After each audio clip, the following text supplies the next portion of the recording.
دي ان اي مساء الخير. اللي بيسمع اخبار اليمن ما بيسمع الا اخبار عن بلد فقير عايش حرب غير متطور، ما في فرص، ما في مستقبل، صورة سلبية بكل التفاصيل. بس الحقيقة مش هيدي هي صورة اليمن، او على الاقل مش هيدي هي الصورة اللي وصل لها اليمن اليوم، خصوصي بعد ثورة سماحة آية الله السيد مني نصر الله عبد الملك الحوثي. في مراحل معينة في واقع بلدنا لم تكن أبسط الأمور تنتج في هذا البلد. لم تكن الصلصة تنتج في هذا البلد، يستوردونها من إيطاليا. والتطوير مستمر اليوم في القدرة الصاروخية لمديات أبعد ولفاعلية أكثر. بقية المعدات العسكرية بات اليوم يصنع المدفعية ويصنع قذائف المدفعية، وهناك مسارات مهمة جدا في تفعيل وبناء وتطوير الدفاع الجوي ستؤتي ثمارها إن شاء الله قريبا. وكذلك وفي إنجاز مهم ونوعي بدأ في تصنيع طائرات بلا طيار، هي كذلك إن شاء الله ستأخذ مسارات متطورة ومديات أبعد وأرفع وأكثر فاعلية إن شاء الله. من بلد عايش على باستا من دون صوص لبلد عم يعمل طيارات من دون طيار. نقلة كتير كبيرة، نقلة خطيرة. صناعات تقيلة، طيران، مدافع، صواريخ. كم أسبوع ورح ينزل على البورصة الدولية. رح تلاقي شركات مني نصر الله الحوثي عم تتداول بسوق نيويورك. هيدي الثورة الحوثية يا جماعة. تحدوا كل شيء ليوصلوا لهون، كل شيء. لأنهم استضعفوا الشعب اليمني. ودائما هي نظرة الاستعلاء تجاه بعض الشعوب، أن هؤلاء فقراء وهؤلاء كذا وهؤلاء ليس لديهم إمكانات. وهلأ وجهوا صفعة لكل حدا استضعفهم، لكل حدا سخر منهم. عملوا صناعات كبرى بفضل مين آمن فيهم وبقدراتهم، بفضل مين دعمهم، بفضل مين احترمهم، وتحديدا إيران. لكن مثل السعوديين أهانوا اليمنيين وأذلوا اليمنيين. شوف الاحترام الإيراني لجماعة الحوثيين. مثلا چند سال پیش کی باور میکرد که تنگه باب المندب دومین تنگه استراتژیک جهان دست شیعیان بیفته؟ مثلا متصور بود برای شما شیعیان وجبی یمنی اینها مثلا با یه دونه خنجر به خودشون بستن و یه دونه لنگ، شیعیان کارتون خواب من اسمشون میذارم، مثل لبنانیا همچین چیزم نیستن، نه تمکن آنچنانی دارن، نه خوش قد و قواره و با اروپایی هم مثلا ارگیل بزنن.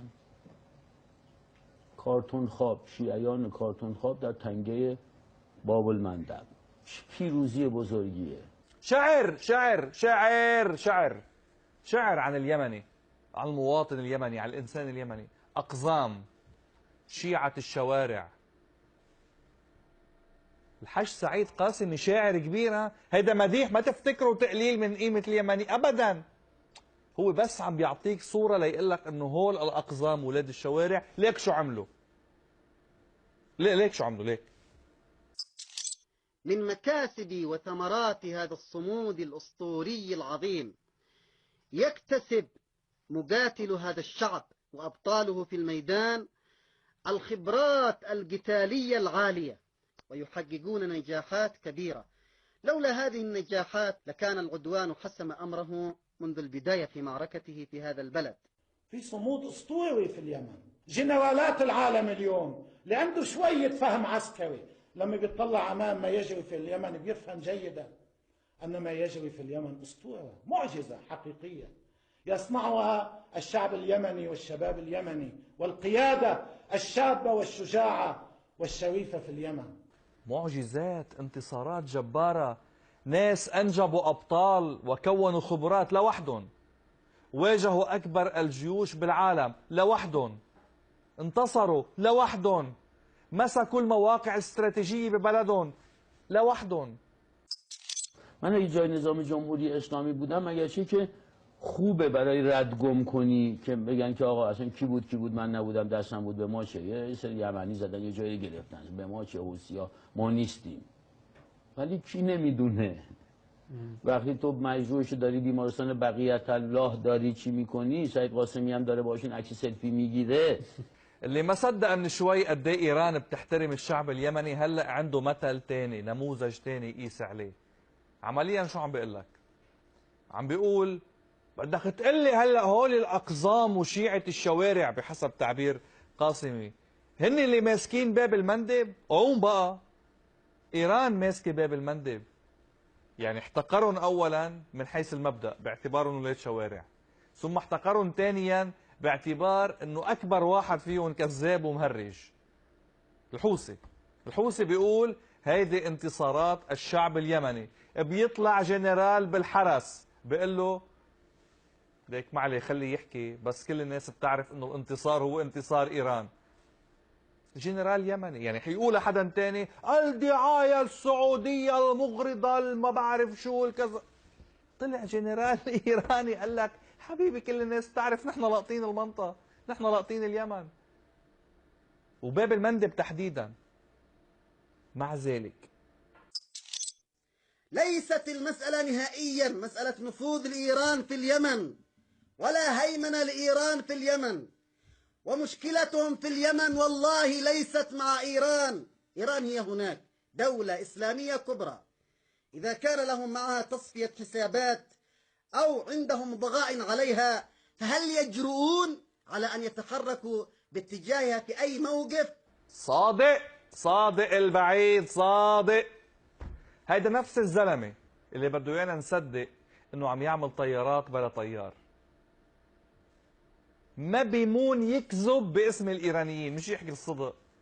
بيكذب عن ايران وباسم ايران، بس بيلتقى بايران مين يفضح ويقول له لا حبيبي انت كذاب. لك حتى ما احترموا تضحياته بمصداقيته. بس ليه عن جد ليه الحوثي بده يقول شيء وجنرال ايراني يقول عكسه؟ وليه الجنرال الايراني بده يبرر انه دولته تكذب بخصوص الهيمنه على اليمن؟ انه ما عليه يقولوا هيك واحسن لنا، يقولوا عكس اللي عم بيصير احسن لنا. يعني هل هي صدفه؟ هل هو تنسيق؟ او هيدا شيء ثاني؟ دائما لدينا ما نخفيه، هذا جزء من عقيدتنا وجزء من استراتيجيتنا، من عقيدتنا القتالية واستراتيجيتنا العسكرية والأمنية. ومن الأشياء التي نخفيها أنه إيران تحتل اليمن، بس بنسميهم حوثيين وثوار وحكي فاضي. من الأشياء التي نخفيها. ليه؟ لأن عقيدتنا هيك عقيدتنا العسكرية هيك، بس العسكرية. إلى اللقاء.